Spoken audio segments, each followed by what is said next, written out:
Hey yo, this is old Jesse. Um, I'd like to start a series that talks about you know Bible morality, morality in general, Bible morality, and how that impacts society and the the thought process behind that. Um,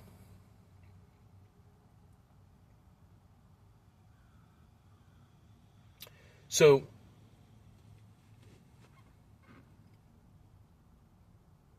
the thing about it is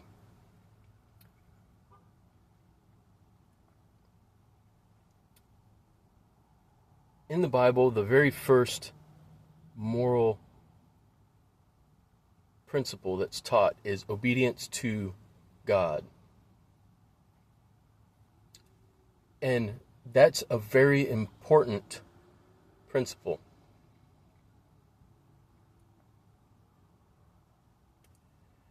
And I want you to think about, like the core differences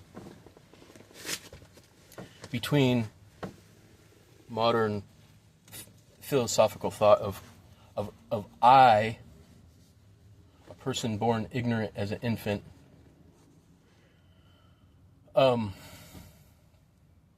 who slowly accumulates knowledge through my life, choosing how I should act in society and whether or not I should obey laws or social conveniences or social graces, social rules that aren't necessarily written, family rules, things of that nature, or disobey them, based on your personal choices. Okay, so you have on one perspective you have a deity that we have to hope that deity is what he represents himself as. Okay, and that's and we have to trust that deity has good for us in his thought process.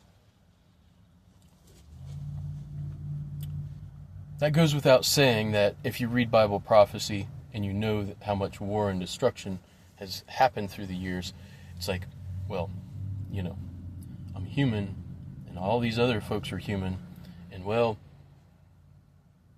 it's a great example of what happens when you don't follow. And then you've got cases where, righteous folks did bad things or made mistakes or whatever, and God punishes them. And you're like, wow, that God, he's really very strict and not sure I like that. Okay, so that's a thought. That's a very human thought. I've had problems where I'm like, God, hey, have a little bit more emotional love. Like those are things that I have thought too, and I readily admit it. And perhaps those are that's the reason why I would end up dying that or lies or whatever, at the judgment. So you have a God that is, seems by modern of times to be a harsh God. It's like really like, if you don't do right, you're gonna get punished, young person. So on the other hand, you have basically the atheist thought that's like, I can be whatever I want, I can do whatever I want, and it's my choice as to whether or not I do good or evil. Okay? And that is that leads to a lot of different things, because a lot of things that you would think, well, this doesn't matter that much. It matters more than you think. It definitely does. For instance, in business, if we decided that lying was acceptable and you went into business, well, if your accountant kept lying records, well, then all your money would be embezzled and gone, right? That would be a very simple thing. you know? Or if you went to school and they taught lies at school because that's what the teacher decided to do. Well, then you would come out and you wouldn't be very capable in the real world now, would you? You know, the math wouldn't math, and the science wouldn't science, and the history wouldn't history. And then what do you got? You got nothing, you know? So, so that's a thing that's kind of a problem, because we live in a world today where you have some folks that believe in a deity, that want the morals, that are willing to worship a very strict God.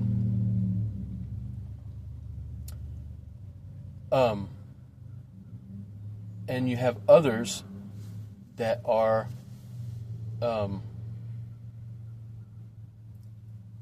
that don't want to. Okay? And the culmination of that atheistic thought, you know, the ultimate like representation of that chaos that comes with it, is like the LGBTQ community and like a lot of the riot behavior that happens in the States, you know, because of politics and you know, a lot of the cheap goods that we buy, like that comes from a pagan and atheist society. Like that stuff comes from China. China is like all pagan and atheist over there. And so they have no problem ripping you off at the store and selling you stuff that's just not any good at all. Okay? So my perspective on that is like, okay, choosing to follow a deity is very important. My suggestion is choose Yahweh He. That way we can talk about Bible morals. And when you get Bible morals, you get things like social trust. You get to trust that other folks aren't lying to you as much. Humans lie, but if they believe in the Bible, they won't do it as much. You know, humans cheat and steal, but if they believe in the Bible, they won't do it as much. You know, human beings kill each other, but if they believe in the Bible, they won't do it as much. And so there's things of that nature that are like, okay, we have a good moral foundation with the God of the Bible. Personally, we might not like how strict his rules are, but those rules are for the protection of the entire society, not just for the protection of one person, right? So think about that for a while. Like, are you going to choose yourself,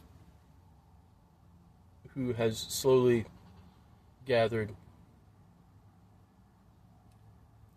a little bit of knowledge that maybe what you told was a lie and maybe it wasn't?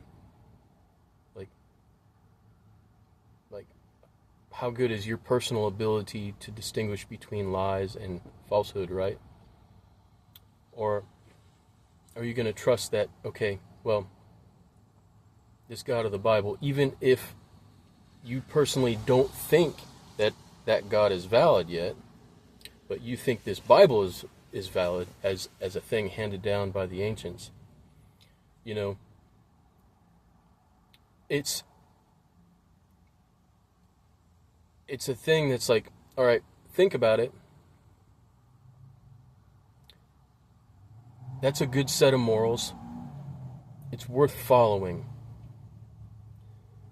You know, and there's reasoning to it, you know. But the very first moral is, I choose to follow Yahweh He, God of the Bible, God of Israel, God of the Jews, God of Christianity, God of old Jesse. No. No, I'm just kidding. Yeah. So I'm I'm kind of thinking that, like, all right, yeah, that's a good starting point, you know, but to really reinforce that and to think about that, you have to say, okay, well, this God is ancient. He's all knowledgeable. He knows everything. He created us. He's the creator. Okay. He's all powerful. He's almighty.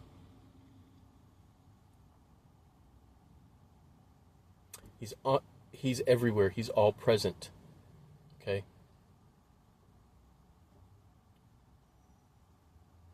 Omniscient, right? So, omnipresent. Yep.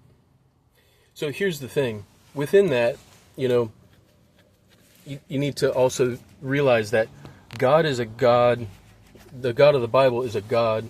Yahweh, He is a God that can be negotiated with. The Jews did this on multiple occasions. You can pray to Him. You can talk to Him. He can be negotiated with. He can be negotiated with.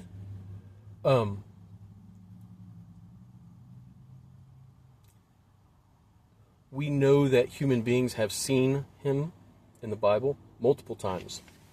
Multiple times. We know what God looks like. We know that, you know, He has bronze skin tone or burnished bronze, right? And we have record of various different prophets, priests,